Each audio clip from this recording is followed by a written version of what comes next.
Today we witness the most evil and heinous abuse of power in the history of our country. The corrupt sitting president had his top political opponent arrested on fake and fabricated charges of which he and numerous other presidents would be guilty, right in the middle of a presidential election in which he is losing very badly. This case is not the Espionage Act, but very simply the Presidential Records Act, which is not even mentioned in this ridiculous 44-page indictment.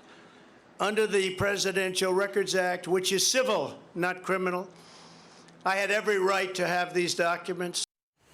Well, that was former President Trump speaking at a fundraising event at his club in Bedminster, New Jersey last night. The speech coming after he pled not guilty to 37 federal charges related to his alleged mishandling of classified documents. The 2024 frontrunner stopping at a nearby Cuban cafe after the arraignment, where he prayed with local religious leaders, met with supporters, and ordered some pastries.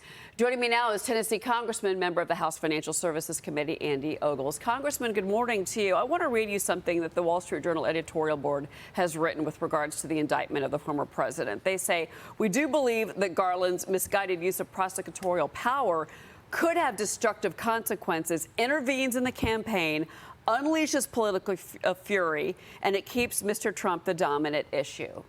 Your reaction? Absolutely. This isn't a prosecution. This is a persecution.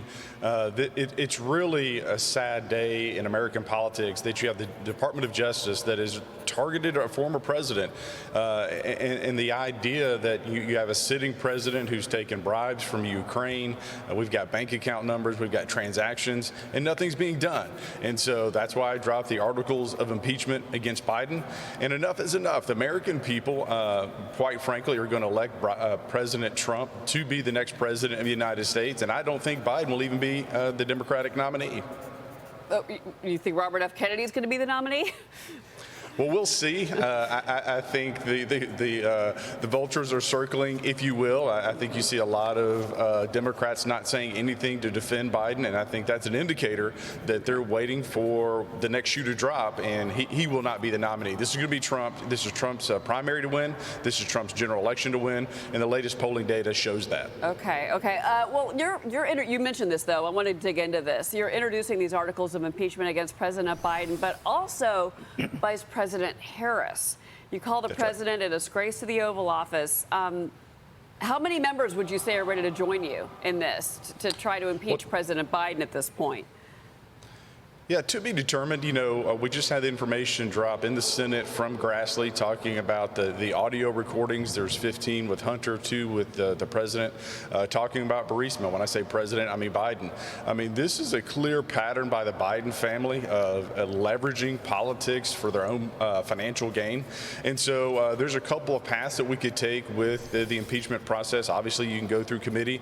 Also, you can call up a special order, which brings it directly to the floor. So we're continuing to build a coalition. There's additional information that will be dropped publicly shortcoming, and I think you're going to see a momentum build to send a message to the American people that we're here to fight. And look, you know, political prosecutions, persecutions didn't work in Rome, didn't work for the British Empire. It's not going to work in America. And we've got to take a stand. To have a former president targeted like this is really a sad day in American politics. Congressman, why not wait until James Comer finishes his work? Why not wait until we get more details and get more confirmation about Hunter Biden, about the $5 million payments, Burisma? Why not wait and then, because you could have a huge chorus of people that want to impeach President Biden if it's proven through bank records that he took payments from the Ukrainians and maybe the Chinese. No, great.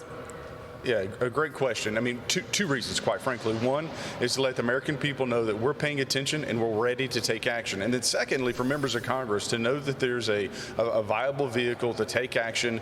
And so when the moment is there and it is time to go ahead and move forward, we're ready. And again, there's no point in hesitating. And I would also ask, why prosecute Trump now? Why? This is election interference. They don't want him to be the next president of the United States because there's going to be a purge in this woke administration as there needs to be. Tiana Lowe-Desher is with me on set.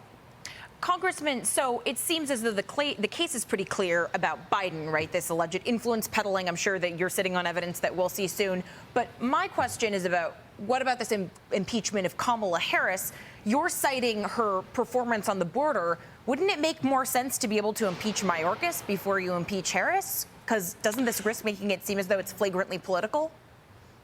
Well, you know, you can call it political, you can call it not political at this point. I mean, that shoe's been dropped with the persecution of Trump. But that being said, she was named the chief border czar. And look, under the Obama administration, 1,000 crossings a day, 30,000 a month, was considered a crisis. Under this administration, it's increased almost tenfold, 300,000 a month. And look, I come from a small town, and the fact that every small town in America is now a border town because of fentanyl. You look at the age bracket between 18 and 45 in 2020 and 2021. There was more deaths from fentanyl than COVID, suicides, and car accidents. There has to be a reckoning for this. We are being flooded. Our streets are being flooded by fentanyl. The Chinese are obviously complicit in this, but we need to hold those responsible, and those who have the power to do something about it, we need to hold them accountable. We do need to run, but I will say, I mean, being inept at her job, which she is, fine, but an impeachable offense. I mean, I think it'll be interesting to see how that plays out, Congressman. Please keep us posted on all your actions. Yes, Congressman Andy Ogles, thank you, sir.